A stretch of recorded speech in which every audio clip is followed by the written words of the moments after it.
Hello everyone. இன்றைக்கி நான் lemon juice போட போகிறேன். இது பிகினர்ஸ்க்காக. லெமன் வச்சு போட போகல. நம்ம இன்றைக்கி லெமன் ஜூஸ்லேருந்து நான் ஐஸ் க்யூப் ரெடி பண்ணி வச்சுருக்கேன். அந்த ஐஸ் க்யூப்லேருந்து நம்ம 2 க்யூப்ஸ் ஆட் பண்ணுறோம். 1 கிளாஸ் தண்ணி நான் ஆல்ரெடி மிக்சர் ஜாரில் ஊற்றி வச்சுருக்கேன்.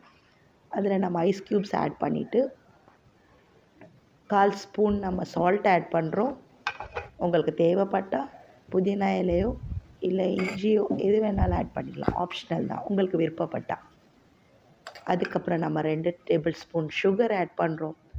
2 டேபிள் ஸ்பூன் நமக்கு பத்தலைன்னா இன்னும் ஒரு 1/4 ஸ்பூன் கூட ஆட் பண்ணலாம். ஆட் பண்ணிவிட்டு நம்ம மிக்சர் ஜார் க்ளோஸ் பண்ணிவிட்டு அதை கிரைண்ட் பண்ணுறோம். கிரைண்ட் பண்ணி முடிச்சுட்டு நம்ம அதை ஒரு கிளாஸில் ட்ரான்ஸ்ஃபர் பண்ணுறோம். டேஸ்ட் பண்ணுங்கள். உங்களுக்கு லெமன் ஜூஸ் பிடிச்சிருந்தா கண்டிப்பாக கமெண்ட்ஸில் எனக்கு கமெண்ட் பண்ணுங்கள். தேங்க்யூ.